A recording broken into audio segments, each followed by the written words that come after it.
السلام علیکم ورحمۃ اللہ وبرکاتہ۔ ناظرین، مشکات المصابیح جلد نمبر 1 کتاب الایمان یعنی ایمان کے ابواب۔ ایمان کے ابواب میں آج ہم لوگ پڑھیں گے حدیث نمبر 18۔ حدیث نمبر 18 پہلے دیکھ لیں اس کے بارے میں۔ حدیث نمبر 18 سے متعلق تھوڑی سی جانکاری لے لیں۔ ریفرنس نمبر 1 دیٹ مینس یہ متفقن علیہ۔ ریفرنس نمبر 1 متفقن علیہ، رواہ البخاری 18 نمبر حدیث، اور مسلم شریف 1709 1709 اینڈ 41 41 نمبر میں موجود ہیں۔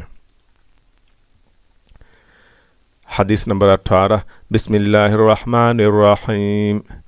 عبادہ بن صامت رضی اللہ عنہ بیان کرتے ہیں، رسول اللہ صلی اللہ علیہ وسلم نے جب کہ آپ کے صحابہ کرام کی ایک جماعت آپ کے ارد گرد تھی، فرمایا، یعنی رسول اللہ صلی اللہ علیہ وسلم نے فرمایا جب آپ کے صحابہ کرام کی جماعت آپ کے ارد گرد میں تھی، تم اس بات پر میری بیعت کرو کہ تم اللہ کے ساتھ کسی کو شریک نہیں بناؤ گے، تم چوری کرو گے نہ زنا کرو گے، تم اپنی اولاد کو قتل کرو گے نہ اپنی طرف سے کسی پر بہتان لگاؤ گے، اور نہ ہی معروف میں نافرمانی کرو گے۔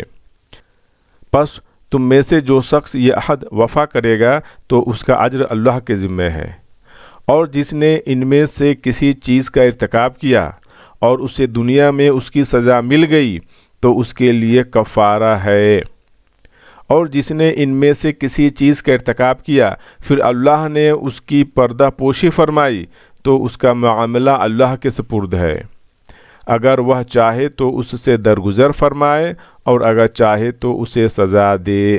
پس ہم نے اس پر آپ کی بیعت کر لی۔ استغفر اللہ العظیم واتوب الیہ، استغفر اللہ العظیم واتوب الیہ، استغفر اللہ العظیم واتوب الیہ۔ اللہم اجرنا من النار، اللہم اجرنا من النار، اللہم اجرنا من النار۔ اللہم صلی علی محمد وعلی آل محمد۔ جزاکم اللہ خیرا۔ السلام علیکم ورحمۃ اللہ وبرکاتہ۔